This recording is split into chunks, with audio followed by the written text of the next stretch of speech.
Почитувани гледачи, добро дојдовте. Ново издание на Агроспектар на КТВ телевизија, емисија која што редовно ве информира и едуцира за квалитетно земјоделско производство.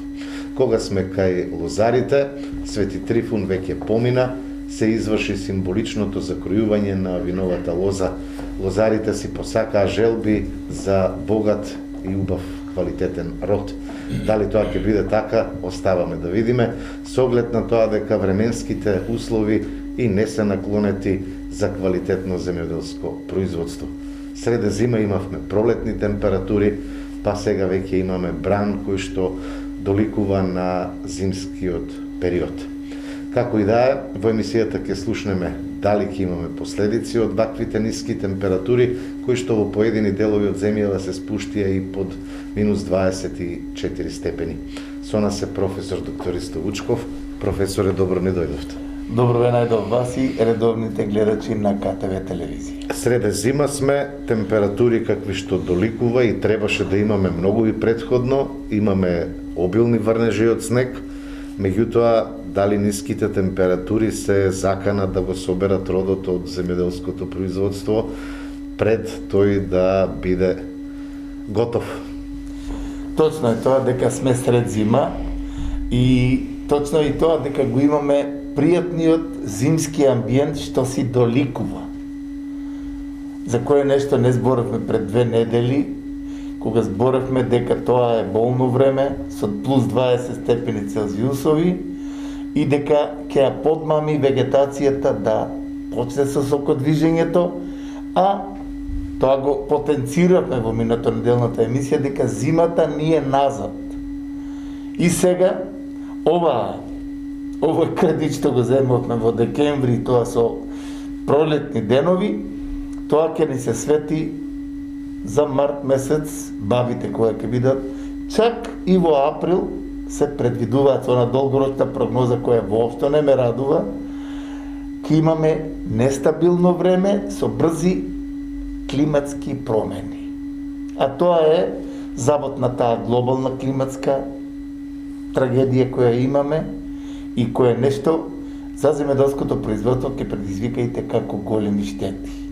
По однос на она што ние точно минатата недела рековме дека зимата е назад и токму тоа се случи оваа недела за Свети Трифун и тоа што рековте да температура од минус 24 степени Целзиусови да биде опфатено растителниот свет, а да само пред една недела има плюс 20 степени со провокација на почеток на сокодвижење, тоа што зборавме дека има веќе и процутени бадеми и така натаму, сето тоа сега од тие минусни температури евидентни ќе бидат штетите. И сега гледаме и вие новинарите, сите се интересираат дали и колкави би биле штетите од тие ниски температури. Тука правите стручни лица кои имаат смислен пристап во производството, кои ќе излезат со вистински информации, подкрепени, не трчат да кажат било што. И јас од таа прилика ги замолувам и стручните лица да не трчат со информациите за можниот процент на мрзнење. Бидејќи штетите глобално гледано, температурата што имавме од минус 22 степена, 24 степена во Битола, до минус 12 во Кавадарци, Струјница и така натаму, сето тоа не може а да не предизвика штети. Сега, различни растителни видови имаат различен третман по однос на издржливост на одредена ниска температура. Јас одма ќе компарирам една работа за градинарското производство. Еве овие 2 дена по ниските температури имав екзактни испитувања за градинарските култури.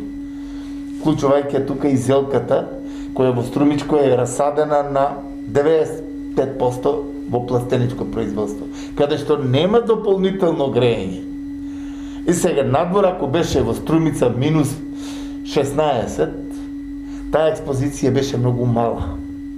Но, со оглед на тоа, дека ние имавме еден период топлотен, каде што имавме над 20 степени температура, имавме акумулација на таа температура во почвата. Еве сега гледам во Кавадарци, снег уште има. Струмица, снегот го нема. А имавме 20 на сантима. Значи, тие експозиции, или Гевгелија воопшто не се задржа снегот. Тоа се температурите и нивната акумулација и делувањето на целосната атмосферска појава, како ниски температури. Сега, најважното нешто за мене е трпението за тие 2-3 дена да се излезе со став колкави се штетите и мерките што треба да се превземаат за понатамошните чекари за аграрот зборам. Сега ќе дојдеме до она што го зборев. Во повеќе наврати зборевме да не се брза со кроењето на специфичната година која имавме во август месец минатата година, ние имавме 180 литри дожд во Кавадарци, која врати вегетацијата и растенијата, лоза, виновата лоза со ластарите влезе во зимување неприпремена, ровити ластари влегува. И плюс потенцијалот на болестите од пепелницата, пламеницата и така натаму, бидејќи во август, септември никој не заштитува винова лоза. И сега, рековме да не се брза, исклучиво од тие причини, бидејќи кога сега не е кроена лозата, после неколку дена, кога се зголеми температурата, а тоа го очекуваме сега, одма ќе се види што е она што е смрзнато, одма поцрнува, на име папка, недодиференцирана папка или која е фатена од ниската температура, таа одма се препознава. И тука лозарот има можност да бира тоа што е останато, да каков таков род има оваа година. А оние што имаат скроено, решена е судбината, ако се тие папки ровити, тој го губи приносот. Нема принос од винова лоза. А голем дел од нив велат, тоа многу не ме секира, бидејќи без тоа, они се уште фрустрирани од таа играчка минатата година со виновата лоза и откупот на грозијата. Тоа нека измрзне целото, вика, не ме многу за сега, бидејќи сум обезвреднет како лозар. А ние збориме да се иницира со тоа ново здружување, да се иницира лозарот, да произведе квалитетно грозје со висока шекерна единица, квалитетно грозје, здраво и да се бара цена за него. И визбата ќе го плати. Но, тоа отом потом. Сега да завршиме со времето. Хидролошката состојба воопшто не е подобрена. Тој снег што заврна не нуди полнење на акумулациите. И затоа долгорочната прогноза, како што е, воопшто не е храбри, бидејќи до втората половина на април ние ќе имаме не баш пријатни изненадувања за земјоделските производители.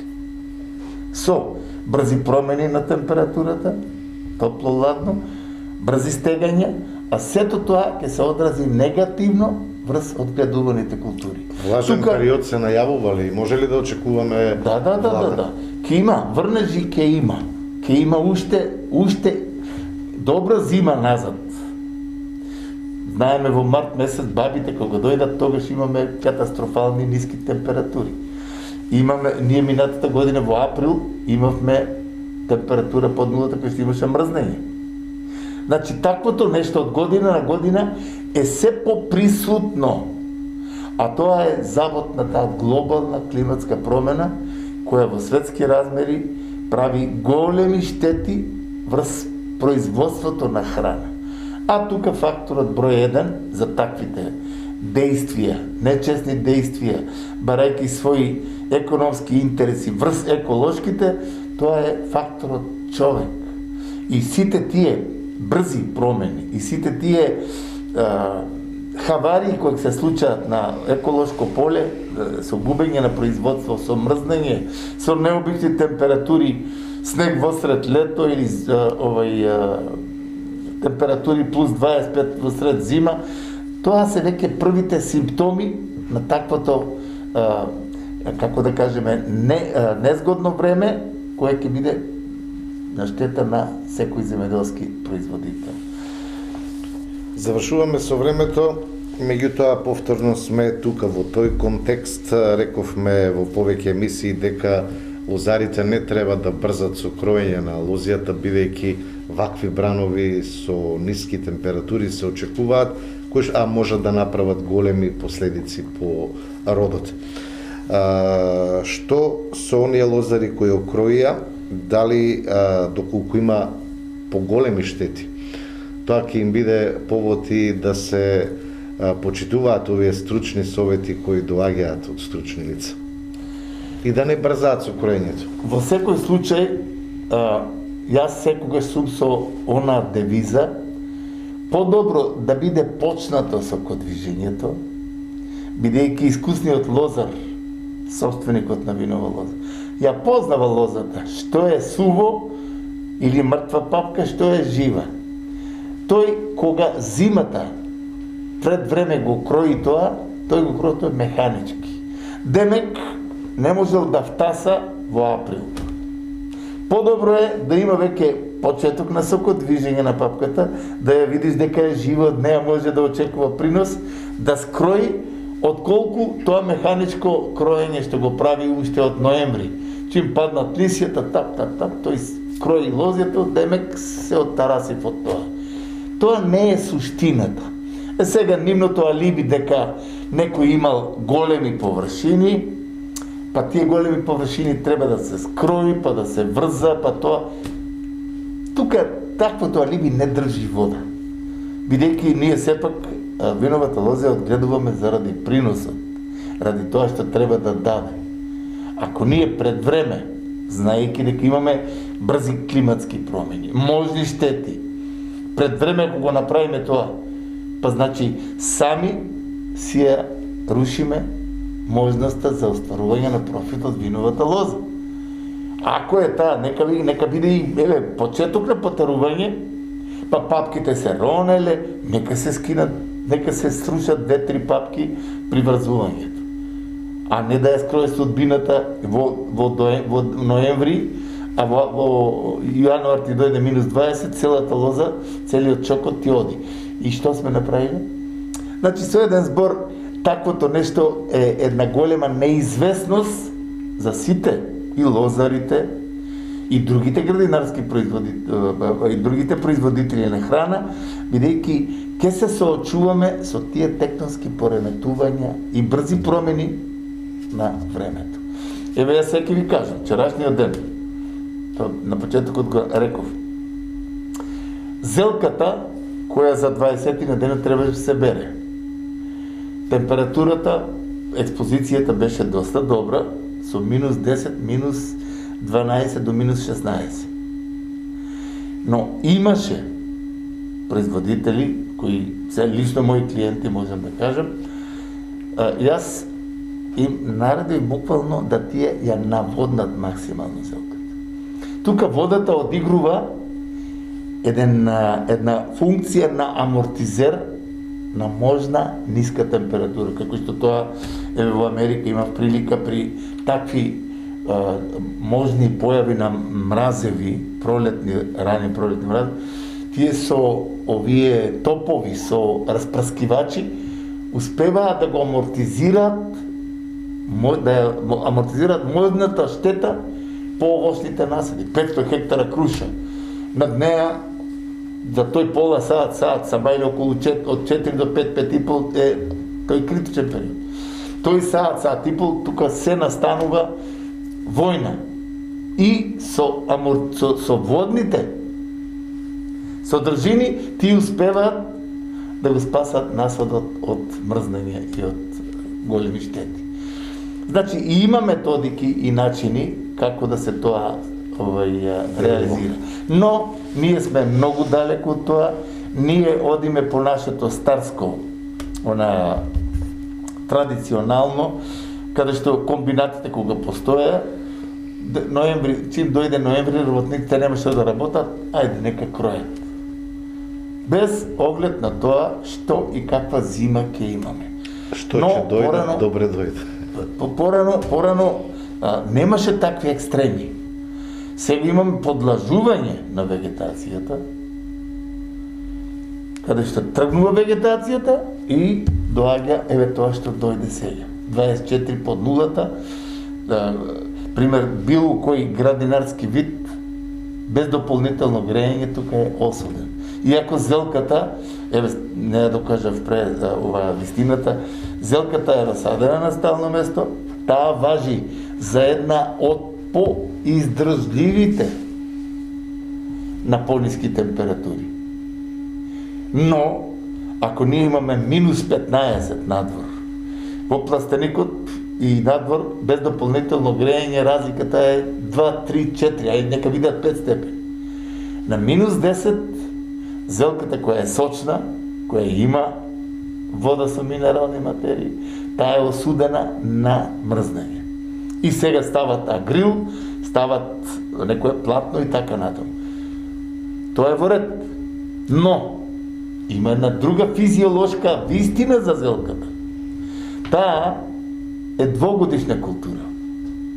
Каде што првата година ја дава главата, а втората година го дава цветот. И сега, ние, вчерашниот ден, во пластениците, дали знаете која температура се одви? Зелката начва со минус 16 пред 2 дена, а во ноќта, значи паѓа длабоко под нулата температурата, а во текот на денот од под пластеникот температурата е измеѓу 25, 30 и 35 степени. Значи, онаа топло, ладно, што обусловува фенофазно.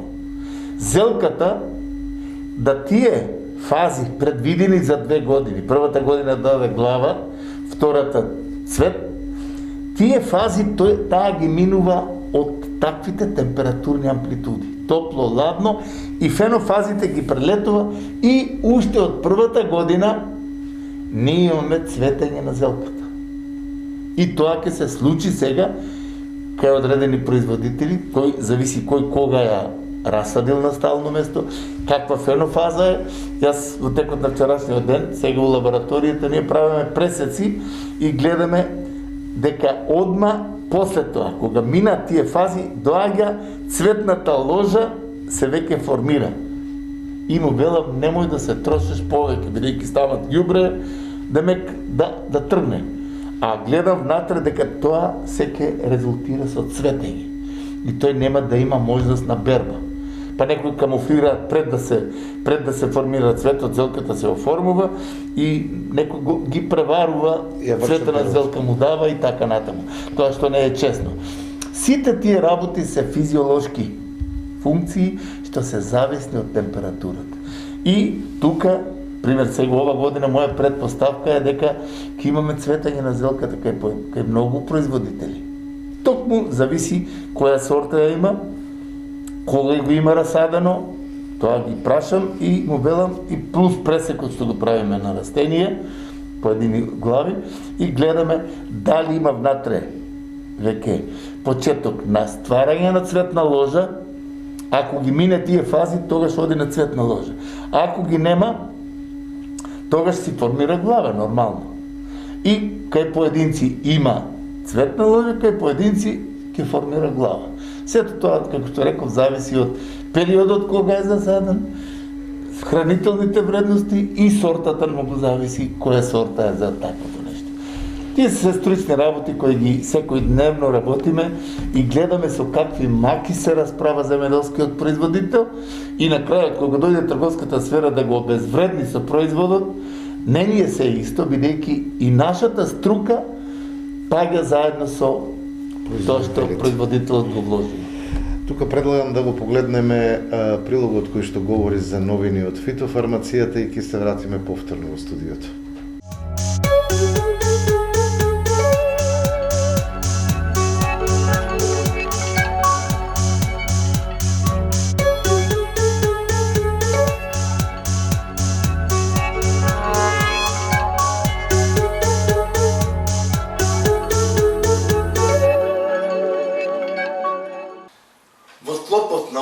Прилози кои ги даваме во едукативните емисии, секогаш вградуваме нешто ново која е навистина од светски размери, фитофармацијата со оној интензивен развој и како значаен со доприносот кој го дава во успешна заштита на земјоделското производство. Ние во повеќе наврати збориме дека хемиските индустрии го препознаа на суштинското, како да не се оди со оние отрови од прва група, која во свое време во 60-те, 70-те години беше присутно, дали метилбромид за нематодите, дали некои силтрациди, дали некои други тешки отрови од прва група, и тога се дојде до еден заклучок дека се токсифицира буквално производството, а сето тоа делува штетно врз здравјето кај луѓето. Затоа во поново време, со овие прилози, пак ќе кажеме, се наметнува една новост, која пред се е со оној респект према штетните творби во производите, резидуите и оние ефекти да ги постигне препаратот, а при тоа тие резидуи да немаат штета по здравјето кај луѓето. Ние пред неколку емисии зборавме за оние спинозите како новост. Фактички тоа е производ од бактерија, почвена бактерија која на еден своеврсен начин се трансформира, се произведува и делува со своите својства врз штетните инсекти. И денес ќе кажеме нешто за еден таков нов инсектицид. Тоа е Delegate 250 VG. Што тоа представува за не само кај нас, него во светски размери? Делегејтот, како чиста новост, припаѓа токму во инсектицидите од една нова генерација, која припаѓа на групата од спинозини, содржајки спинотерам, кој 250 грама, кој нешто е итекако како активна материја, значајна за ефикасно делување према штетните инсекти. И мора да кажеме дека спинозините, добиени со ферментација на почвена бактерија, Сахаропулус спиноза, со таа хемиска модификација, значи спинозините и спинотерамот, како втора активна материја, делуваат итекако ефикасно за успешно сузбивање на штетните инсекти.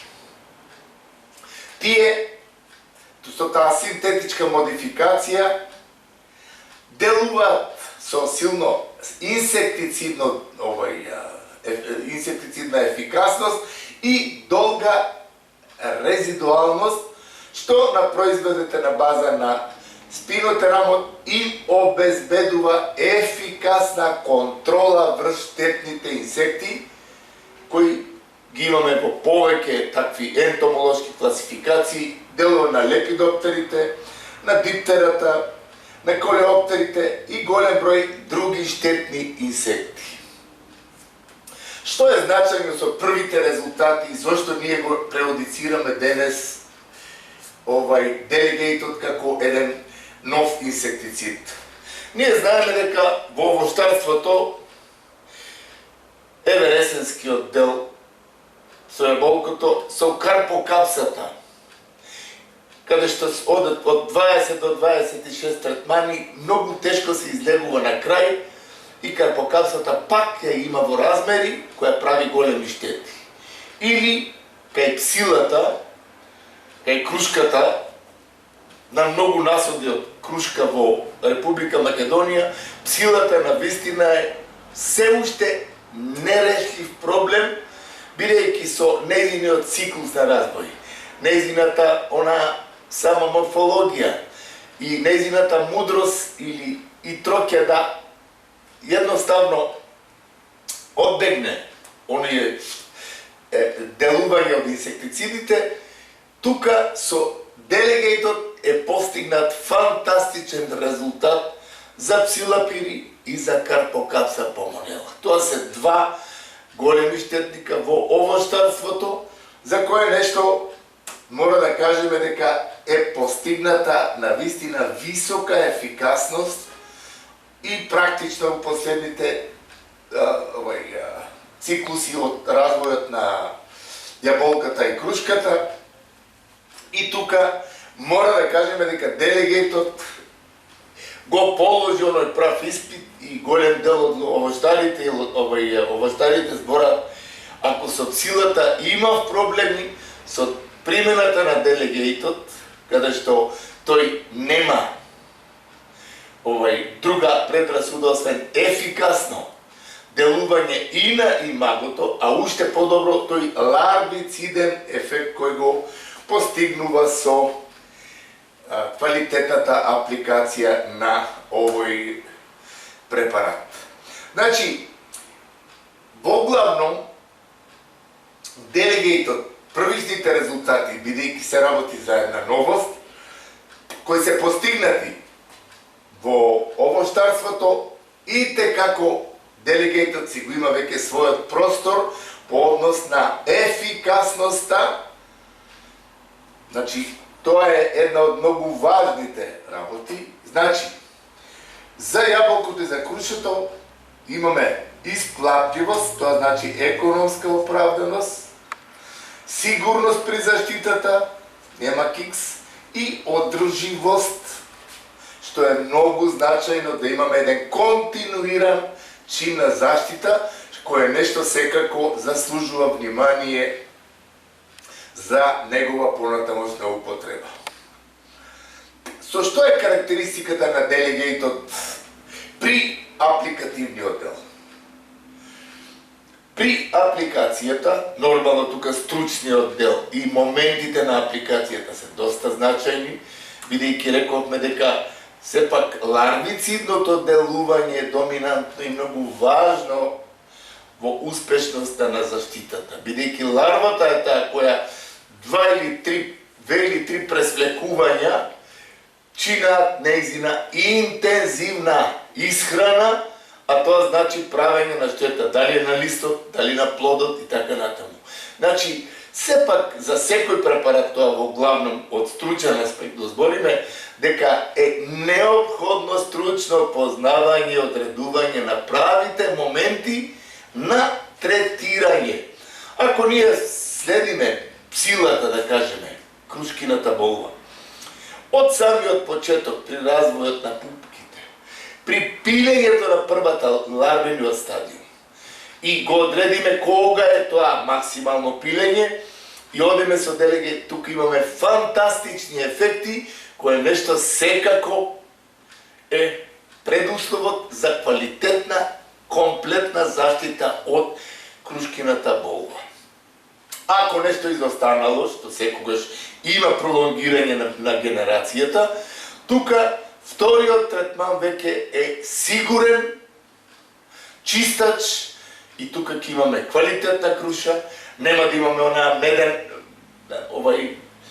секрет кој го фрла псилата, каде што лисјата стануваат целосно од благо, така велат производителите, листот е цел, па после тому доаѓаат некои сапрофитски габи наплодуваат, рги и така натаму, и тука плодот нема никаков изглед, растението нема фотосинтетски активности, бидејќи тука се наслагаат многу овие сапрофитни патогени.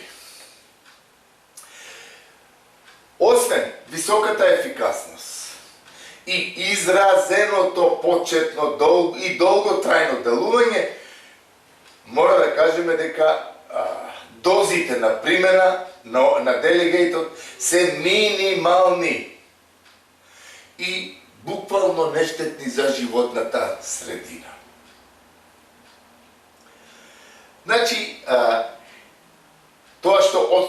аспект до сегаш потенцираме со тој специфичен механизам на делување. Делегейтот фактички делува на појавата на онаа вкрстена резистентност која кај голем број инсектициди си има случајно, да наредната генерација веќе биде отпорна на тој препарат. Тука имаме еден специфичен случај каде што таа вкрстена резистентност не го дозволува тоа и ефикасноста на средството е секогаш професионално на највисоко ниво.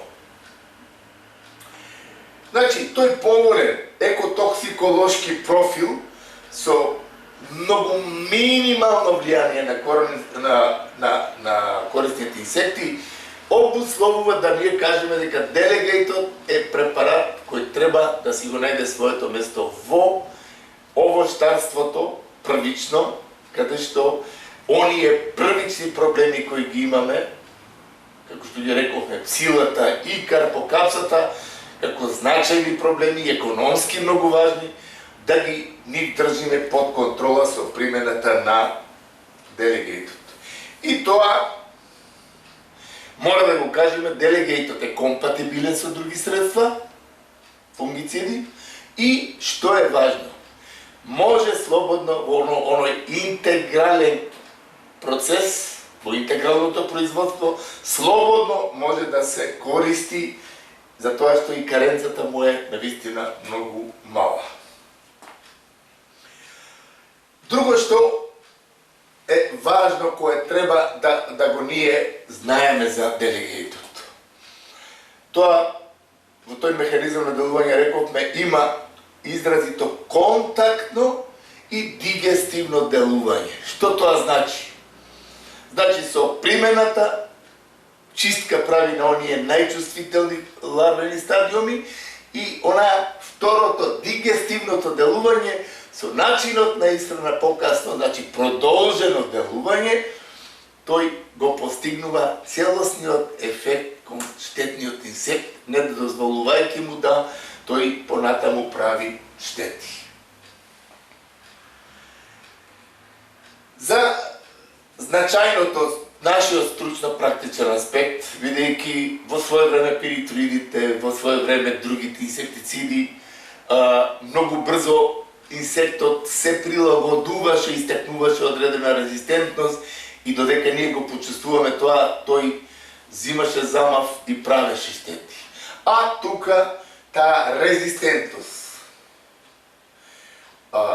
навистина е важна работа и дека не е забележена на вкрстена резистентност од другите инсектициди од групата на спинозидите. Токсиколошките особини веќе ги спомнавме и нивната одлика за висока ефикасност е евидентна и делувањето на одредени корисни организми, како што е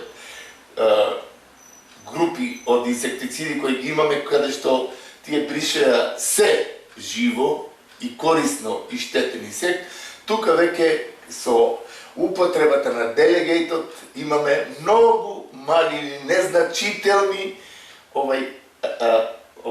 действија на корисните инсекти. Со еден збор, едно сме убедени во тоа дека делегейтот како новост која навистина заслужува внимание, тука Хемомак секако е за почит и респект кои такви и сличните такви препарати од групата на спинозините ги вградува веќе во програмскиот дел на заштитата на растенијата во Република Македонија. Во догледно време ние ќе имаме навистина и ефикасна, и квалитетна, и економски оправдана заштита. Сето тоа производителите, гледачите кои имаат своји насади од крушка, од јаболко и така натаму, не друго, само нека опробат, ќе видат дека делегейтот ќе стане нивни успешен сојузник во квалитетно и успешна заштита на нивниот насад.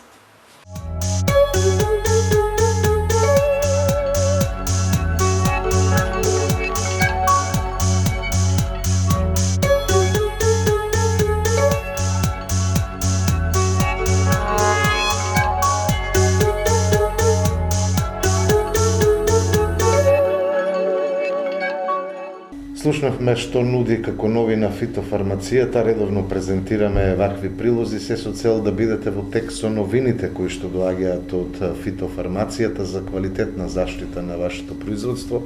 Професоре, на самиот крај од емисијата порака до земјоделците, нашите гледачи. Пораката во овие наши емисии, кои се од едукативен карактер, е секогаш добро намерна и наклонета кон онаа производителот да влезе во производниот процес со смислен пристап.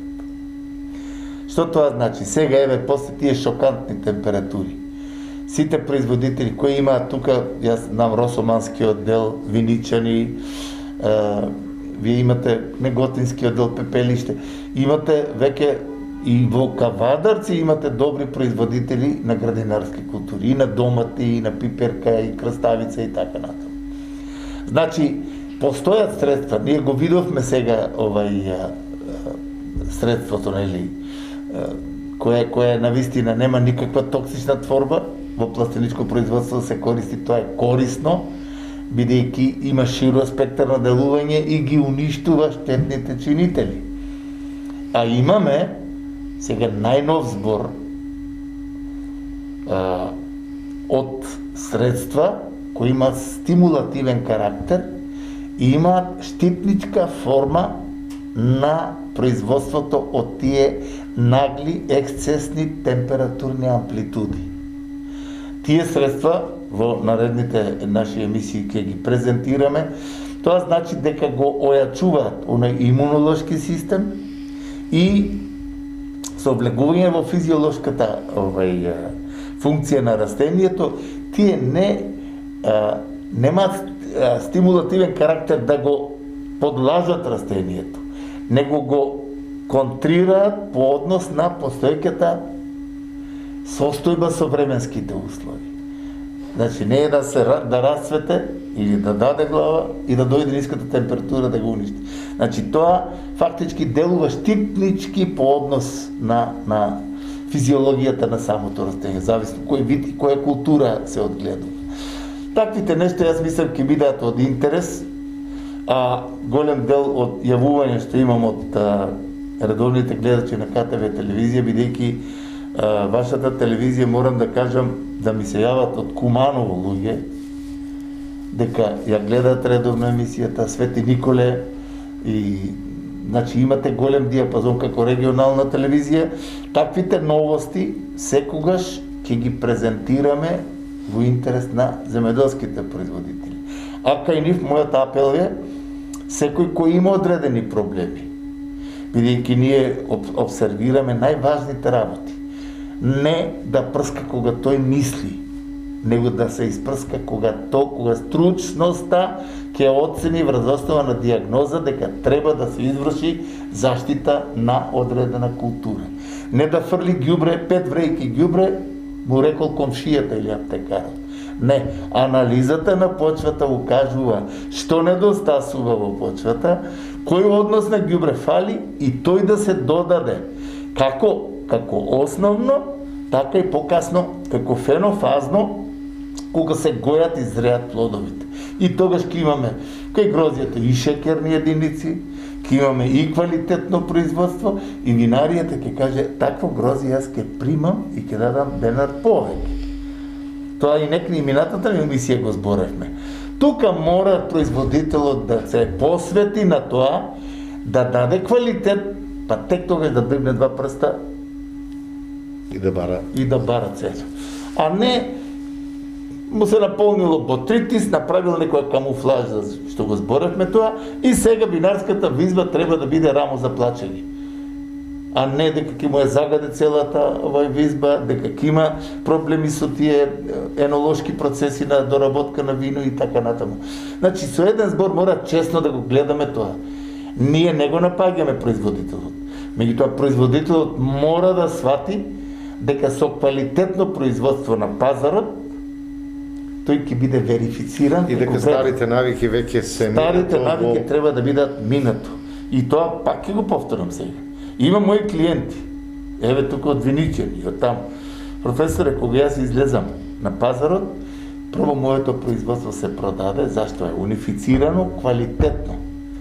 Се продаде моето, после другите вика го продаваат. Зошто? Затоа што секој кога излезе на пазар сака да купе квалитетно производство.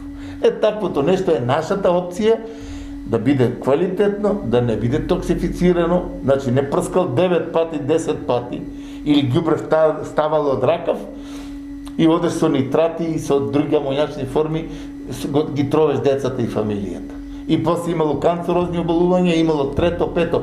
Сето тоа е резултат на добрата исхрана. Исхрана без тие отровни творби, затоа делегејтот го стававме во повеќе такви наши емисии, за да се види дека се работи за уништувач на штетните инсекти, а никаква токсичност за здравјето кај човекот. И консуматорот кој е внатре, производителот кој е внатре, тој го спроведува тоа. Со респираторниот систем, ако има отров, тој прв се трови. После производот, кој ќе поприма, и на пазарот се добива такви штетни последици. Затоа, нашата препорака е почитување на струката и науката. Сега, следните емисии ќе бидат што сега лозарите се во една агонија. Тој што искроил, ќе каже Господ што ќе даде, тоа ќе е. Тој што не искроил, сега треба да се чека недела-две и да види, бидејќи по таква температура веќе не е обавезна таа пролетна јака заштита. Минус 22 степени, знаеме штетните инсекти и патогените, голем дел се уништени. Но тоа не значи дека ние треба се разлабаваме. Со кроењето, пролетта, со потарувањето, следливоста е многу важна, консултацијата со стручно лице ќе даде права смерница секој производител да има економски оправдано производство, квалитетно, нетоксифицирано и кој ќе одговара и за нашиот и за европскиот пазар. Ви благодарам, професор. Благодарам и вам. На крај на емисијата сме ќе ви заблагодарам што бевте со нас и ви посакувам секој добро со нашата програма.